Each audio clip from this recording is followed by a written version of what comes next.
E já de volta, vamos lá, foi meio puxadinho, né? As aplicações dos logaritmos. A galera ainda ficou com aquele como, quando, Não, onde, por quê? Mas foi avisado, nós avisamos a gente avisou. que era mais ou menos assim. Mais ou menos.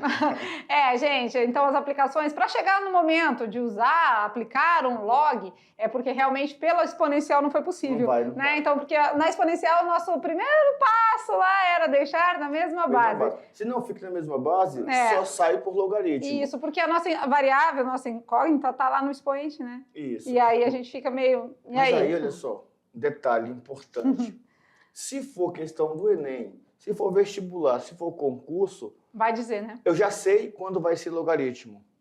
Que vai se aplicar. No final, vai dizer bem assim, entre parênteses, use log, aí já fala assim, opa, tem logaritmo. Então já vou montar pensando no logaritmo. Então são detalhes importantes, mas vamos lá, vamos revisar a aula. Vamos revisar e aí a gente vai nas atividades. Nós temos duas questõezinhas para vocês brincarem aí, tá bom? Isso aí, vamos junto então? Aula 55.2, a gente está na parte 4 da função logarítmica e a gente vai revisar algumas coisas aqui que já foram faladas durante a aula, ou seja, né? Assim como na exponencial, os logaritmos possuem várias aplicações, né? Nós vimos na aula, né, na matemática financeira, nas aplicações financeiras de juro composto e vimos na geografia. Mas assim também acontece na física, na biologia, na química. Toda e qualquer fórmula que tenha uma incógnita no expoente pode me exigir uma resolução por equação exponencial ou usando o logaritmo. Vamos de propriedades um pouquinho, relembrar as consequências, porque aí a gente tem duas páginas, né? Lembra? Isso. A gente mostrou na aula anterior e a gente vai rever agora com vocês. Então, é importante que vocês sempre tenham em mente essas consequências da definição de logaritmo. Qual é a definição de logaritmo? É que existe um número que eu vou chamar de expoente, que eu vou elevar a minha base e vou encontrar o resultado do meu logaritmando. E essa definição me traz algumas consequências, como por exemplo, se o logaritmando for 1, eu já sei que o logaritmo é 0, porque qualquer número diferente de 0, como exige a base elevado a 0, é 1. Se o meu logaritmando e minha base são iguais, o meu logaritmo é 1. Também é uma consequência. Porque todo número elevado a 1 é ele mesmo. Isso. Se eu tenho uma potência e no meu expoente tem um logaritmo e eu percebo que a base da minha potência é igual à base do meu logaritmo, então a minha resposta é o meu logaritmando. O próprio expoente. E aí a gente viu a propriedade, né? Propriedade do produto, propriedade do quociente. A do produto a gente pode lembrar, né, das propriedades da potência, né? Que quando multiplica a gente soma. Então é transformar em 2 logs aí, na soma de 2. E ao mesmo tempo a divisão aí a gente pode fazer uma subtração. Perfeito. Né? Então se eu tenho log de B dividido por C na base A, é o mesmo que fazer log de B na base A de menos log de C na base A. Perfeito. Tá? Aqui, só para finalizar, tem o logaritmo da potência, que é como se fosse potência de potência, né? Que é aquele que a gente pode passar o nosso expoente multiplicando o resto todo. E esse daí nós usamos, né? Nós usamos esse daí na resolução das equações exponenciais, lá nas nossas aplicações. Porque a primeira coisa que nós fazemos é transformar em logaritmo, depois eu jogo o meu expoente multiplicando. Sim, o giro, né? Isso. Até tem um detalhezinho, né, que lá na matemática financeira nós vamos ensinar para vocês. Se eu quero saber o tempo, é só pegar o logaritmo da razão entre o montante e o capital, dividido pelo logaritmo das aplicações, da minha taxa, né, é fator de aumento. Dividir, eu já acho o tempo. Só que isso aí são macetes para quando nós já estamos antenados. Que com o tempo a gente vai aprendendo. Com o tempo vai ficando tranquilo. Isso mesmo. E agora a gente vai... Com o tempo e com o treino. Porque às vezes o tempo passa e a gente não treina e aí não adianta nada. Não resolveu muito, né? Vamos lá então, agora é com vocês. Mão na massa, já já a gente volta com as correções.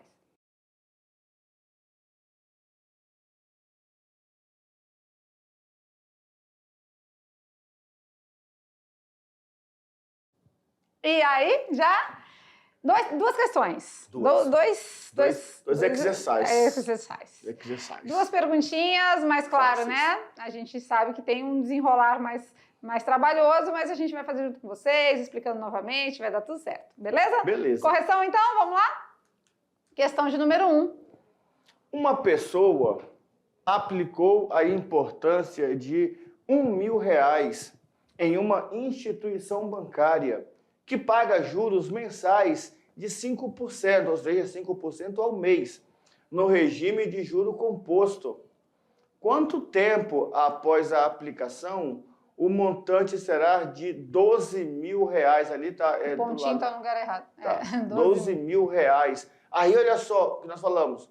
Use log de 12 igual a 1,08 e log de 1,05 igual a 0,02. Então, ele já me deu as indicações.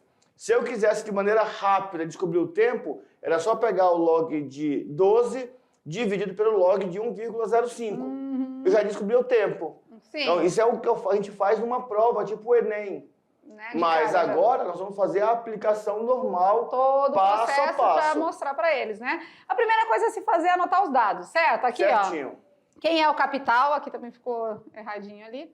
Quem é o capital? Quem é a taxa? E quem é o montante. Montante, isso. Porque o tempo está querendo, né? Então tá em busca do tempo aí. O tempo é o que está nossa aplicação, né? Que está perguntando. Perfeito. Então, esses detalhes aqui vocês vão aprender lá na unidade 3 com mais propriedade, tá? Transformar, né? A gente já sabe que 5% é só simbólico, né? 5% é o mesmo que 5 por 100, que é o mesmo que 0,05. Perfeito. Tá? E vamos colocar cada coisa no seu lugar agora? Bora ver? Então vamos lá. O montante é quanto?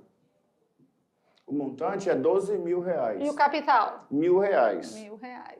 Vezes 1 mais a taxa. Quanto é a taxa? A taxa é 0,5%. É 5%. É 0,05, né? Isso. Elevado a um tempo que eu não sei. O que eu faço agora? Tá multiplicando, vou passar dividindo, como exemplos do que a gente fez na aula, né? Beleza. Vai ser 1,05 elevado ao tempo. 12.000 dividido por 1.000. Pode cortar os zeros aqui? Vai ficar 12? 12, certinho. Então, ficamos com 12 igual a 1,05 elevado a tempo. É nesse momento aqui que para tudo, né? Parou. Por quê? Porque nesse momento que a gente percebe que a gente não consegue, de maneira alguma, resolver, porque a gente não consegue deixar na mesma base. Não fica. Então, é nesse momento que a gente vai avançar aplicando o quê? Log dos dois lados, né? Nos dois membros. Então, a gente vai aplicar log de 12 igual a log de 1,05 elevado a t. Aplicando a propriedade, a gente já sabe que esse t a gente pode passar para cá multiplicando, né? Sim. Então, a gente vai ficar com log de 12 igual a t vezes, né? Porque a gente usou a propriedade que o expoente pode vir multiplicando. T vezes o log de 1,05. E agora é só a gente substituir, né? Log de 12, tem a informação aqui, ó.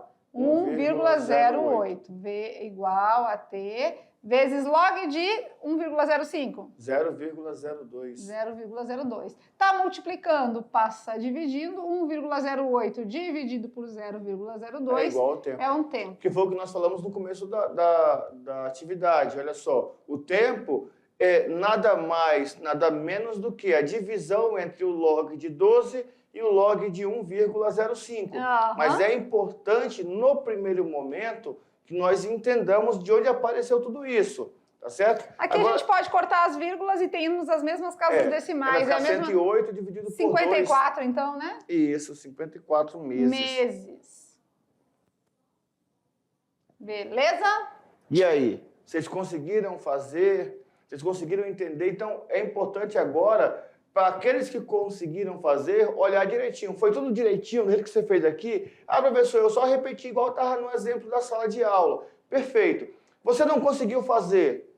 Olha direitinho. Onde foi que você não conseguiu fazer? Foi na retirada dos dados? Até porque nós não temos trabalhado com vocês ainda esse detalhe, né? De ler um problema, tirar as informações. Depois, substitui numa fórmula. O que é uma fórmula? É uma expressão algébrica que já veio montada. Alguém simplificou. Quando nós falamos do delta, por exemplo, Bhaskara já teve todo um trabalho de desenvolver aquela equação para chegar nas raízes. Aqui é a mesma coisa, na matemática financeira, alguém já fez todo esse trabalho e chegamos na fórmula. Aquele 1,08 dividido por 0,02 foi o professor Maurício já falou aqui de cara de fazer no início, né? Era só fazer isso, mas a gente fez todo o procedimento para vocês verem, para chegar aí nos 54 meses. Vamos fazer, não tem aquele teste que faz, né, para ver se está certo mesmo, se não... Não sei o tempo, né? Vamos tentar, vamos fazer a número 2? Depois a gente volta. Se der, a gente volta e testa, tá bom? Perfeito. Beleza? Questão de número 2, bora ver. Em uma determinada cidade, a taxa de crescimento populacional é de 6% ao ano, aproximadamente. A pergunta é, em quantos anos a população dessa cidade triplicará se a taxa de crescimento continuar a mesma, de 6%? Tá. Então ele quer que o nosso P de X vai ser 3 vezes... O P0. O P0. Lembrando que esses dados aqui que nós colocamos é para que vocês entendam o que foi acontecendo ano após ano. População no ano base, nós não sabemos, então nós chamamos de P0. É a população inicial. Sim. Após um ano, nós temos o P0 vezes a taxa de crescimento, o nosso fator de aumento, que é 1 mais 0,06. 1,06. Esse é o nosso P1. Aí o P2, no caso ali, né, após 2 anos, é um P2, né? Isso, é o P2. É um P2. Aqui, ó, um P2, tá? O P2 é o P0 vezes o fator de aumento, só que agora, vezes o fator de aumento de novo. Isso. Se eu multipliquei dois números iguais, nós temos pela propriedade da potência, que é uma soma, né? Então, eu tenho 1,06 elevado à potência 2. E o meu PX, então, vai ser o P0 vezes 1,06 elevado ao X, né? Então, o que acontece? A gente tem dois PX aqui, né? Isso é PX e isso também é PX. A gente pode igualar, então? Fazer igual estava no exemplo? Ó. Isso aqui é PX e isso aqui é PX, ó. Tá vendo? PX, então, 3 vezes PX. o P0 é igual a P0 vezes... Isso, 3 vezes o P0 é a mesma coisa que o P0 vezes 1,06 elevado a X. Só que quando a gente tem P0 dos dois lados, né? A incógnita é a mesma coisa, porque se multiplicar, tá multiplicando, passa dividindo, P0 dividido por P0 é 1, né? Isso. Todo número dividido por ele mesmo é 1. Então vai ficar 3 é igual a 1,06 elevado a X. Tem como a gente deixar na mesma base? Não. Não tem. Então, é nesse momento que parou, e a gente já sabe que foi as informações que ele deu aqui, ó, log de 3 e log de 6, ou seja, hora de aplicar o logaritmo. Então, dos dois lados, a gente aplica o logaritmo e consegue resolver. Do mesmo modo que o anterior, esse x a gente pode passar para frente multiplicando, né? Então, log de 3 vai ser igual a x vezes log de 1,06. Temos os valores já para a gente substituir? Quem é log de 3? Aqui, ó. É 0,478. 478, igual a x vezes... Quem é log de 1,06? É 0,024. 0,024. Concluindo aqui, está multiplicando, passa dividindo. Então, meu x é pegar o log de 3, na verdade, e dividir pelo log de 0,06. Quanto vai dar? 0,478 dividido por 0,024. 19,9. Aproximadamente 19,9? Isso. Então 20. vamos arredondar aí aproximadamente 20 anos, né? Isso, 20 Isso anos. aqui está em anos. Então, olha só, para quem faz análises geográficas, não é, de crescimento populacional, por exemplo, essa aqui é a informação que nós temos. Num planejamento populacional, num planejamento, né, de uma cidade, isso aqui é muito importante. Saber que daqui 20 anos a população daquela região pode triplicar a sua quantidade. Será que temos infraestrutura para isso? Será que nossa cidade... Então, olha que coisa deliciosa. Nós estamos na matemática resolvendo uma questão uma de dimensão geografia. populacional, Isso. né? Aí, depois de 20 anos vai triplicar a população. você foi contratada para fazer uma verificação da cidade. A parte urbanismo. Isso, é urbanismo. Será que nós temos condição hoje de daqui 20 anos receber isso aqui? O triplo da população? O triplo. Aí entra, vocês estão no primeiro ano, tá? Porto Velho está com o quê? Com Porto Velho tem... uns 800 mil habitantes? Não, já bateu 1 bilhão. Já? Já. 800 mil? Acho que sim. Depois eu vou confirmar direitinho, milhão, mas eu acho então. que já 1 milhão, né? Já chegamos perto de 1 milhão. 1 milhão. Então, daqui 20 anos, triplicar, são 3 milhões de pessoas dentro de Porto Velho. Nós temos infraestrutura para isso. Eita, aí é difícil, Tudo hein? aí entra a questão da estatística, né? A tomada de decisão. O que temos que fazer agora? Para isso acontecer de uma maneira, né, organizada, adequada. Né? Então, por isso aí exemplo, é muito sério, né? Se eu fosse da parte de estatística e tivesse, né, fala governamental, eu diria o seguinte: é hora de incentivarmos, por exemplo, a vida no campo. Não dá incentivo para quem está no campo, porque aí vai triplicar, mas lá a área é maior. Sim, então lá dá para manter senão tem povo... muito o famoso e chamado antigo êxodo rural, né? Êxodo rural. As pessoas saírem do campo e quererem tudo ir para a zona urbana, e aí chega um momento que a cidade, urbano, a metrópole, né? Ela não suporta, né, aquela demanda. Já virou, foi aula de geografia, vocês estão vendo? É porque a matemática, ela nos impulsiona isso. Quando a gente faz uma conta de matemática, isso é importante. Nós não estamos focados no resultado, mas o nosso problema e a situação. Nós estamos trabalhando, por exemplo, com o terceiro ano, um assunto chamado sustentabilidade, não é? Sim, movimento na trilha, né? a nossa trilha. Aqui com vocês, né, tem as eletivas, primeiro ano são as eletivas, sim, né? Educação financeira. Não é matemática financeira, é educação financeira. Então, esses pontos importantes da matemática precisam ser olhados com mais carinho. Quando você olhar para uma questão dessa daqui e não ficar preocupado só com a fórmula e o resultado final... Não ficar tão indignado e apavorado. Porque elas assustam. Mas quando a gente vê as aplicações, fala assim, então eu vou estudar matemática, porque é importante. Verdade, mas voltando ao logaritmo, é nesse momento aqui que tudo para, né, professor Maurício? Quando a gente chega numa igualdade, o expoente é uma variável, é uma incógnita, e quando chegou lá, o que aconteceu? A gente precisou deixar na mesma base, só que é impossível. Não tem como deixar o 3 e 1,06 na mesma base. Tem o 32 e o 2, né? O 16 é 2 elevado à quarta, aí você consegue deixar tudo na base 2. Agora esse aqui não deixa na mesma base. Para isso, então, aplicamos o log, mas como o professor Maurício disse, o direcionamento de que vai ter que aplicar já está aqui, ó. Tá na questão. A questão já vai dizer, use log de 3. Aí você, já sei que vou usar, vou ter que aplicar log. Use log não sei do que. Já sabe que vai ter que aplicar. E aí, se eu já sei que vou aplicar e tenho dificuldade, por exemplo, a prova do Enem, o que eu faço?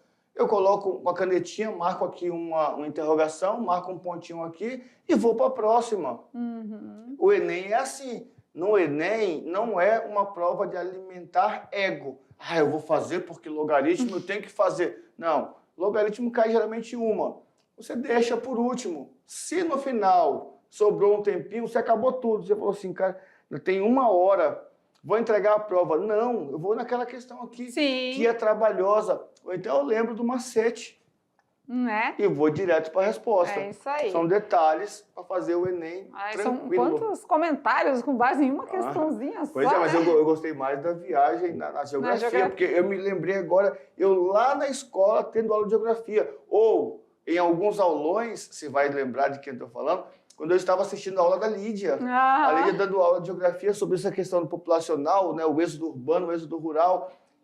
Aí eu fiz a questão agora, falei, caramba, tudo que ela falou na aula lá acontece aqui e a matemática conectada aí com as áreas de conhecimento, né? Vamos brincando com os números? Bora. Olha lá, qual era a perguntinha da aula de hoje? Bora ver. De cavar buraco, de fazer poço. Tá lançado o desafio, bora ver. 6 homens levam 6 dias para cavar 6 buracos. 6 homens, 6 dias, 6 buracos. Quanto tempo levarão 12 homens para cavarem 12 buracos? 12 dias. 12 dias, certeza. Certeza. Né? Tenho certeza absoluta. Vamos dar a respostinha aqui pro pessoal? Vamos lá? 6 dias? Não. Como assim? Não, tá errado, professor. Olha lá, não, e aí errado. A gente tem que analisar agora a proporcionalidade. Mas vamos lá. 6 homens, 6 dias, 6 buracos. Então quer dizer que cada homem cavou um buraco. Cada um cavou um buraco. Então o homem demora 6 dias para cavar um buraco. Sim, 6 dias para cavar um buraco. Você entendeu a situação? 6 homens, 6 dias, 6 buracos. Ele nos induz a pensar 6, 6, 6, então 12, 12, 12. É indução. E essa indução nos leva para onde? Para o óbvio. E não para o lógico. E não para o lógico. No lógico é o quê? 6 homens cavam 6 buracos em 6 dias. Quer dizer, Não vai ficar 6 homens aqui num buraco, 6 homens... Não. Não, bota um homem para cavar cada buraco, né? buraco. Então, o homem demora 6 dias para cavar o buraco. Então, se forem 12 homens, 12 buracos, os mesmos 6 dias. Porque é igual vai ter um homem para cada buraco. Isso mesmo. E não mudou nada. Perfeito. Certo? Muito boa essa, né? E a gente finaliza a nossa aula 55, né? Olha só. Estamos no rumo do fim aí da unidade 2, mas a gente ainda tem muita coisa para aprender, tá certo? Beleza. Ficamos por aqui. Beijo no coração e até a próxima aula. Tchau, tchau.